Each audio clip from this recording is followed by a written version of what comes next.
ಚುಮನಿ ಊಚಾ cooking channel.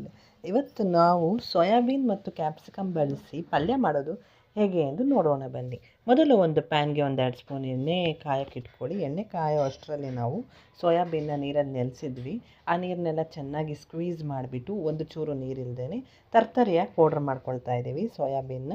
ನೀವು ಎಷ್ಟು ಜನಕ್ಕೆ ಮಾಡ್ಕೊತೀರೋ ಅಷ್ಟು ಸೋಯಾಬೀನ್ ಕ್ವಾಂಟಿಟಿ ನೀವು ಮಾಡ್ಕೊಳ್ಳಿ. ನಾವು 3 ಜನಕ್ಕೆ ಮಾಡ್ಕೊಳ್ತಾ ಇದ್ದೀವಿ. ತರ್ತರಿಯಾಗಿ ಪುಡಿ ಮಾಡ್ಕೊಂಬರ್ತೀವಿ. ಅದು ತರ್ತರಿಯಾಗಿ ಪುಡಿ ಮಾಡ್ಕೊಂಡು ಸೈಡ್ಗೆ ಎತ್ತಿಟ್ಕೊಂಡಿದ್ದೀವಿ.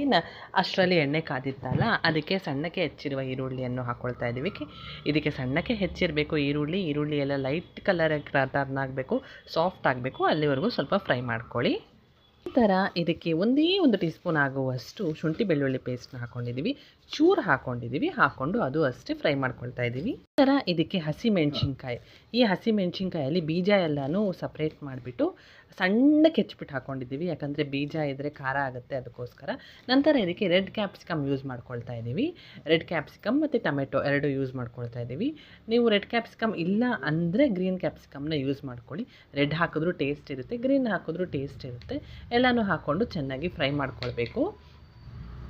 ನಂತರ ಇದಕ್ಕೆ ಇವಾಗಲೇ ಟೊಮೆಟೋಸ್ನು ಹಾಕ್ಕೊಳ್ತಾ ಇದ್ದೀವಿ. ಈಗಲೇ ಟೊಮೆಟೋಸ್ನು ಹಾಕ್ಕೊಂಬಿಟ್ಟ ಅಂದರೆ ಚೆನ್ನಾಗಿ ಸಾಫ್ಟ್ ಆಗುತ್ತೆ ಅಂದ್ಬಿಟ್ಟು ಟೊಮೆಟೋಸ್ನು ಹಾಕ್ಕೊಂಬಿಡಿ.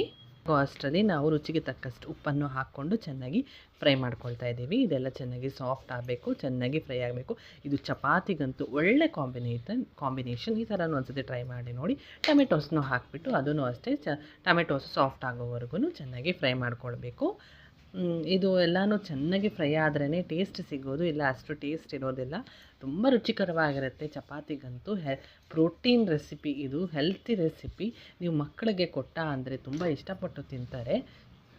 ಕ್ಯಾಪ್ಸಿಕಮ್ ಗ್ರೀನ್ ಇತ್ತು ಅಂದರೆ ಗ್ರೀನ್ ಬಳಸಿ, ಎಲ್ಲೋ ಇತ್ತು ಅಂದರೆ ಎಲ್ಲೋ ಬಳಸಿ, ನಿಮ್ಮಿಷ್ಟ. ನಮ್ಮ ಮನೇಲಿ ರೆಡ್ ಇತ್ತು, ಅದಕ್ಕೋಸ್ಕರ ರೆಡ್ ಹಾಕ್ಕೊಂಡಿದ್ದೀವಿ. ತುಂಬಾ ರುಚಿಕರವಾಗಿತ್ತು ರೆಡ್ಡು. ನೀವು ಹಸಿಮೆಣ್ಸಿನ್ಕಾಯಿನ ಒಳಗಡೆ ಇರುವ ಬೀಜನೆಲ್ಲ ತೆಗೆದುಬಿಟ್ಟು ಈ ಥರ ಕಟ್ ಮಾಡ್ಕೊಂಡು ಹಾಕ್ಕೊಂಡ ಅಂದರೆ ಒಂದು ಚೂರು ಖಾರ ಬರೋಲ್ಲ ಹಸಿಮೆಣ್ಸಿನ್ಕಾಯಿ. ಇದೊಂದು ಟಿಪ್ಪು. ಹಸಿಮೆಣ್ಸಿನ್ಕಾಯಿ ನೀವೇನಾದರೂ ಹಾಗೆ ಬೀಜ ಇರೋ ಥರನೇ ಹಾಕ್ಕೊಂಡ ಅಂದರೆ ತುಂಬ ಖಾರವಾಗಿರುತ್ತೆ. ಮಕ್ಕಳಿರೋರು ಹಸಿಮೆಣ್ಸಿನ್ಕಾಯಿ ಒಳಗಡೆ ಬೀಜನ ತೆಗೆದುಬಿಟ್ಟು ಹಾಕ್ಕೊಳ್ಳಿ. ನಂತರ ಇದಕ್ಕೆ ಅರಿಶಿನದ ಪುಡಿ 1 ಚಿಕ್ಕ ಟೀ ಸ್ಪೂನಷ್ಟು ಹಾಕ್ಕೊಳ್ತಾ ಇದ್ದೀವಿ. ಗರಂ ಮಸಾಲ 1 ಟೀ ಸ್ಪೂನಷ್ಟು, ಧನಿಯಾ ಪೌಡರ್ 1 ಚಿಕ್ಕ ಟೀ ಸ್ಪೂನಷ್ಟು, ಚಿಲ್ಲಿ ಪೌಡರ್ ನೋಡ್ಕೊಂಡು ಹಾಕ್ಕೊಳ್ಳಿ. ನಿಮ್ಮ ಖಾರಕ್ಕೆ ಅನುಗುಣವಾಗಿಯೇ ನೋಡ್ಕೊಂಡು ಹಾಕ್ಕೊಳ್ಳಿ.